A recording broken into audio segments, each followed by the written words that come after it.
ரஹ்மான் ரஹீம்.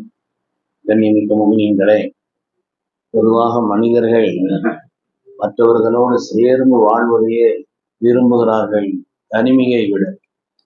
தனிமை என்பது ஒரு வகையிலே வெறுமை. அல்லாஹ் தஆலா சொர்க்கத்திலே கூட ஒருவர் மற்றவரை சந்திக்க முடியும். எவ்வளவு உயர்ந்த தர்ஜாவில் அவங்க இருந்தாலும், நாம சாதாரணமான தர்ஜாவில் இருந்தாலும், அல்லது நாம் உயர்ந்த தர்ஜாவில் இருந்தாலும் யாரும் யாரையும் சந்திக்க இயலும். அப்படிப்பட்ட இடம் சொர்க்கம் என்று அல்லாஹ் தஆலா அருள்முறையிலே சொல்கிறார். ஆனால் நரகத்தை பொறுத்தவரையிலே கொடுமையான வேதனையும் கடுமையான துன்பமும் இருந்தாலும் கூட தனிமையில் அந்த வேதனை அனுபவிப்பான் என்பதை நாம் பார்க்கும்போது தனிமை என்பது மிகப்பெரிய ஒரு வேதனை. பிறரோடு சேர்ந்து வாழ்வதைத்தான் மனிதன் விரும்புகிறான். ஆனால் அந்த சகவாசம் என்பது ஒரு மனிதனுக்கு விளைவுகளை உண்டாகும். யாரோடு சேர்கிறீர்களோ அந்த சகவாசம் இந்த மனிதனுடைய வாழ்க்கையிலே நிச்சயமாக விளைவுகளை உண்டாகும். சுறுசுறுப்பா நடக்கிற ஒரு ஆள் கூட நடந்தா நாமளும் சுறுசுறுப்பா நடப்போம். ஒரு ஆள் வேகமா போறாருன்னா நம்மளும் வேகமா ஒவ்வொரு காரியத்திலையும் இருப்போம். ஒரு அறிவாளிகளோடு பழகினால் நாமும் சிறந்த அறிவாற்றலை பெறக்கூடிய வாய்ப்பு இருக்கிறது.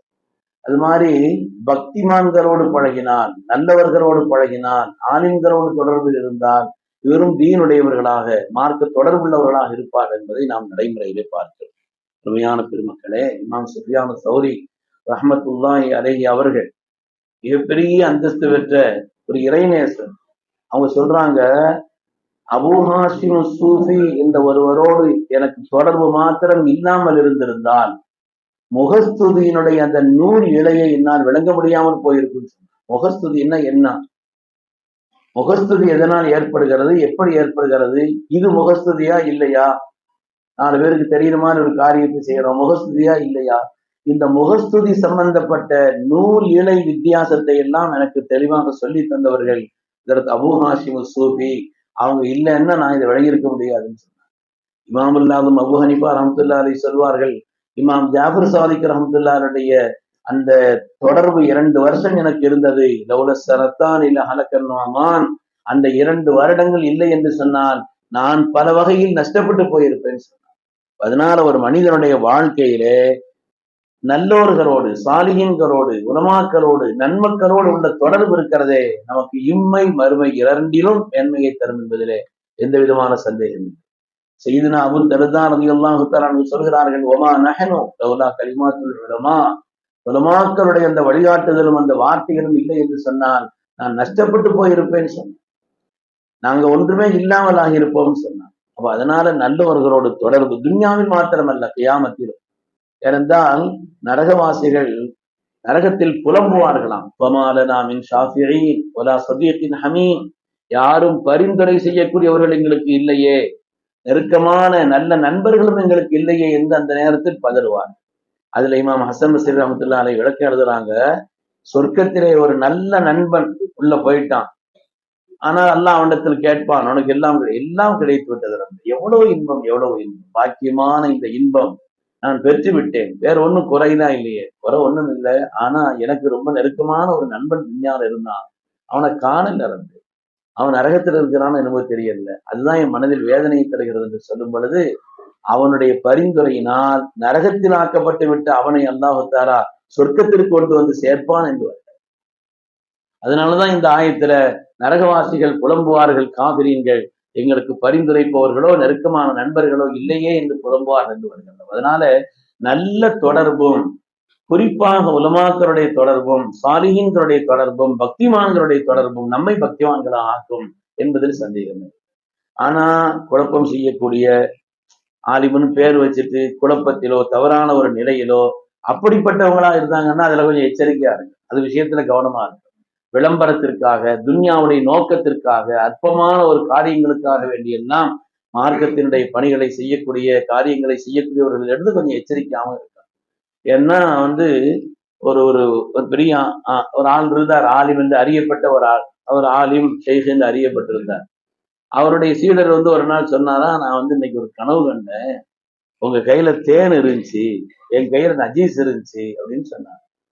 அவ அவர் சொன்னாராம், சரிதானே, நான் பக்திமான், நான் கல்வி அறிவுள்ளவன், அதனால என் கையில தேன் இருக்குது, உன் கையில உனக்கு வெறும் துன்யா மட்டும்தான் இருக்குது, பணம் மட்டும்தான் குறிக்கோளா அலையிற, அதனால உன் கையில நஜீஸ் இருக்குது அப்படின்னு சொன்னார். கனவு முடியலன்னு வந்தால் சொன்னாராம், கனவு முடியல, நான் உங்க கையில உள்ள தேனை நக்கிக்கிட்டு இருக்கேன், நீங்க எது சாப்பிட்டு இருக்கிறீங்கன்னு சொன்னாங்க. அதனால தொடர்புள்ளவர்களும் கூட நன்மக்களாக இருக்கிறேன், பக்திமான்களாக இருக்கிறேன். வெறும் விளம்பரத்திற்காக துன்யாவுடைய நோக்கத்திற்காக வாழ்பவர்களாக இருந்தால், அப்படிப்பட்டவர்கள் ஆலிம்களாக இருந்தாலும் அவங்க விஷயத்துல நாம் எச்சரிக்கையா இருக்க வேண்டும் என்று பார்க்கிறோம். அஸ்ஹாபுல் கஹஃப் நாய், குர்ஆனிலே அல்லாஹ் சொல்கிறார், அஸ்ஹாபுல் கஹஃபினுடைய நாய் 309 வருஷம் அவர்களோடு சேர்ந்து உறங்கியது, சகவாசத்தில் இருந்தது. சொர்க்கத்திற்கு செல்லக்கூடிய 10 பிராணிகள் அதுவும் ஒன்று. நாய் என்னங்க ஈமான் வந்துச்சா? ஈமான் கொள்ளல, ஒரு அமலும் செய்யல, அதனுடைய நம்ம துன்யால நஜீஸ்ன்னு சொல்றோம், பட்டா 7 தடவை கழுகுறோம்னு சொல்றோம், அப்படிப்பட்டதுதான். ஆனால் சகவாசம், தொடர்பு, நன்மக்களோடு இருந்த அந்த தொடர்பு என்பது மனிதர்களை மாற்றிவிடும் என்பதில் எந்த விதமான சந்தேகம். அல்லாமா இப்னுல் கையும் ஜௌஸி ரஹ்மத்துல்லாஹி அலைஹி சொல்கிறார்கள், சாலிஹீன்கள் உலமாக்களுடைய தொடர்பு என்பது வீணான பல்விதமான சந்தேகங்களில் இருந்து, ஷக்கில் இருந்து உங்களுக்கு யகீனை தரும், முகஸ்துதியிலிருந்து உங்களுக்கு இஹ்லாஸை தரும், உங்களிடத்துல மாற்றங்களை உண்டாக்கும். முகஸ்துதியிலிருந்து உங்களுக்கு இஹ்லாஸை தரும். கவனமில்லாமல் இருக்கக்கூடிய நிலைகளில் இருந்து உங்களுக்கு அல்லாஹுடைய திக்ரையும் கவனத்தையும் உண்டாக்கி தரும். பெருமையிலிருந்து உங்களுக்கு பணிவை உண்டாக்கி தரும் என்றெல்லாம் இந்த சகவாசத்தினுடைய நல்லவர்கள் ஆலிம்களுடைய தொடர்பை அது நமக்கு மாற்றத்தை ஏற்படுத்தி தரும் என்று அல்லாமா இப்னுல் கையும் ஜௌஸி ரஹ்மத்துல்லாஹி அலைஹி சொல்வார். நாமும் யா அல்லாஹ் சாலிஹீன்களோடு எங்களுக்கு தொடர்பை தா என்று கேட்க வேண்டும். இது துன்யாவிலும் பயன்படும், மறுமையிலும் பயன்படும். சொர்க்கத்துல எல்லாரும் நுழைஞ்ச பிறகு அல்லாஹு தஆலா சொர்க்கவாசிகள்கிட்ட கேட்பானா, எல்லாரும் உங்களுக்கு திருப்தி தானா? எல்லாம் திருப்தி தான், ஒண்ணுமே குறை இல்ல, எல்லாம் திருப்தி ஆயிடுச்சு. உலமாக்கள்கிட்ட போய் கேட்டுவாங்கன்னு சொல்லுவாங்க.